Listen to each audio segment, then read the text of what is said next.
The third eye, or Agnya chakra, is regarded as the gateway to higher consciousness and spiritual insight. It is deeply connected to transcendental vision and the Sahasrara, or crown chakra, representing the highest spiritual enlightenment state. The third eye is the pathway to the Sahasrara, guiding one's journey towards spiritual awakening and realizing the kingdom of God within. What exactly is the third eye? How is it activated? Is there evidence of anyone experiencing third eye vision? If you're interested in uncovering the mysteries of this spiritual realm and exploring a transcendental experience, this video is for you. On November 14, 1993, during a deep meditative state, when the soul of 12-year-old Kash rose through the Sushumna Nadi, something extraordinary occurred. His third eye opened at the Agnya chakra, revealing the hidden gateway of the Brahmarandra, a passage beyond the physical realm. In front of him stood the great ancient matriarch, radiant and majestic, waiting for him. The young boy was entranced by her divine presence. Who was this luminous, ethereal woman appearing in this peaceful, paradisiacal place? Dressed in a beautiful red and white sari, she exuded a beauty and grace beyond human comprehension. Her presence was both awe-inspiring and deeply comforting.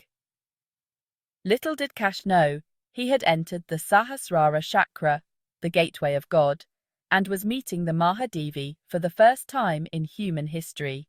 The Mahadevi smiled and extended her hands, with palms facing upward. She instructed him to place his downturned palms over hers. As Kash complied, he felt gently levitated a few inches off the ground. Together they journeyed by levitation toward an intensely brilliant light, quickly reaching their destination and coming to a gradual stop. Before continuing, it is essential to explain briefly that Kash had no knowledge that levitation was a method of travel employed by the Mahadevi. This levitation travel was the first of many divine experiences with her across the universe to visit Ganesha, Jesus, Krishna, Shiva, Vishnu, Hanuman, Prophet Muhammad, Buddha, Guru Nanak, and others. Levitation became the third transcendental revelation for Kash, following the awe-inspiring sight of the light and experiencing Mother Earth breathing. On Good Friday, April 1st, 1994, the Mahadevi travelled back in time with Kash to witness the resurrection of Jesus Christ at Golgotha. This event provided transcendental evidence supporting the theoretical concept of time travel proposed by Albert Einstein, Stephen Hawking, Kurt Gödel, Neil deGrasse Tyson, and others. Witnessing Jesus' resurrection was only possible because the Mahadevi travelled faster than the speed of light, and levitation defied gravity. The story of Revati in the Mahabharata also points to this. In mythology and spirituality, divine beings often possess abilities that transcend the laws of physics and miraculously manipulate time, space, and gravity. Those of the Mahadevi will be discussed in detail at Adhar Akash in the future, as time travel in Hinduism is now confirmed by transcendental evidence. Now, back to the topic.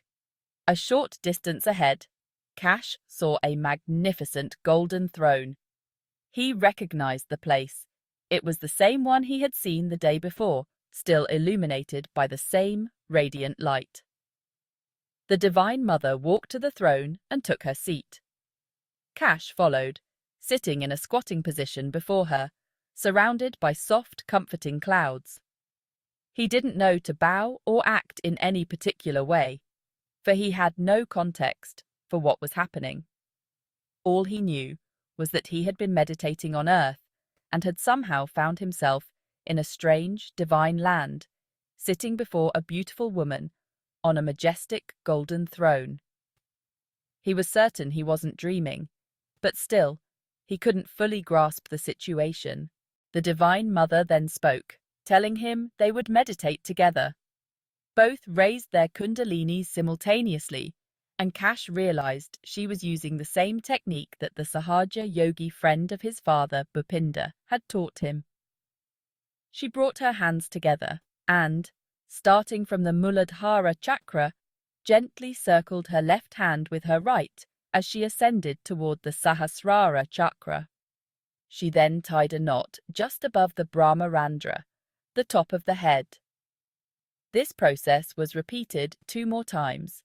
Then, placing her left palm on her left knee, she used her right hand to draw a protective arch around his body from left to right 7 times.